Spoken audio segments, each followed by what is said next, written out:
Mon panier s'offre un petit tea time. Où trouver du bon thé? Par cette question, mon panier est tenté. À Pigalle, peut-être bien. Il suffit d'une petite montée rue des Martyrs et on tombe sur une devanture violine. Ça s'appelle Néo-thé et le thé semble ici en voir de toutes les couleurs et de toutes les origines. Cette maison de thé a-t-elle une légitimité? Allons boire. À l'intérieur, un vrai cabinet de thé et de curiosités où l'on trouve de la vaisselle, des accessoires, des boîtes et même à l'étage, au bout d'un escalier étroit, peut-être bien le salon de thé le plus secret de Paris où la patronne Valérie Stalport sert en personne. Bonjour. Bonjour monsieur. Quel genre de produits on trouve chez vous? J'ai une carte assez généraliste, mais très ciblée quand même sur les thés verts de Chine, du Japon, des oolongs, du thé blanc, enfin voilà, des thés d'origine principalement. Vous avez combien de variétés en tout? 200 à peu près. Et qu'est-ce qui fait votre force par rapport à d'autres marchands de thé? Je me rends régulièrement dans les pays de production, notamment en Chine. Et notre hôte ne peut s'empêcher de déballer ses trésors de voyage. Pour le matin, un Ching-Chang de Chine. Il est très iodé et fleuri. Et pour l'après-midi... Le oolong, mon oolong favori, c'est celui-ci. C'est le Tie Guanyin. Il est très différent. Là, ce sont des grandes feuilles qui sont toutes roulées. J'aimerais étonner une dégustatrice réputée avec deux de vos thés. Un petit thé japonais de petits producteurs.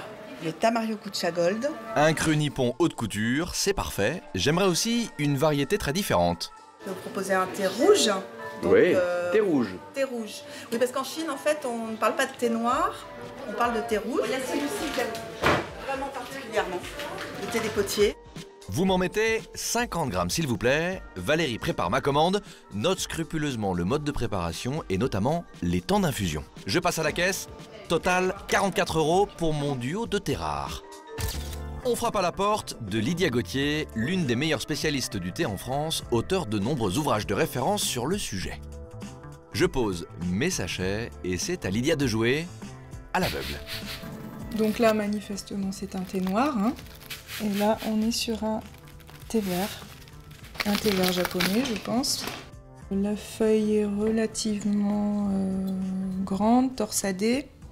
On a une note un peu bois sec et un petit peu cacao, qui ferait penser plutôt à un kimen, c'est un thé noir dit rouge en Chine.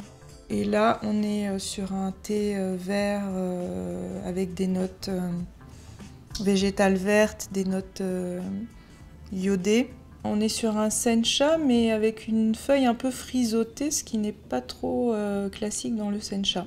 Lydia commence avec la dégustation du thé vert. Alors? Des notes iodées, marines, un peu de notes végétales. Pas d'amertume, pas d'astringence, une légère acidité, ce qui est typique de cette famille de thé. Ce qui est intéressant avec ce thé vert, c'est que la couleur de la feuille évoque un Fukamushi Sencha, donc des sencha qui ont un étuvage assez long. Par contre, son goût, par rapport à ce qu'on attend de ce genre de sencha, est très très rond et très moelleux.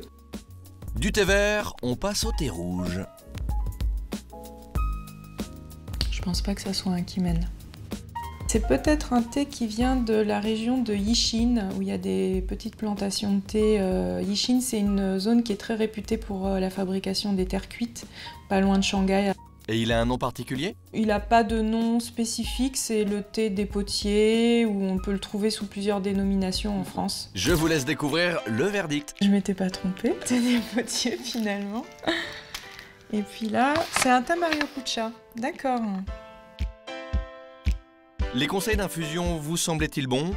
Je changerai pas pour un usage à la maison. Que pensez-vous d'une boutique qui propose ce genre de thé? C'est un joli travail de recherche de fournisseurs, de producteurs, de petits producteurs. C'est tout à fait qualitatif.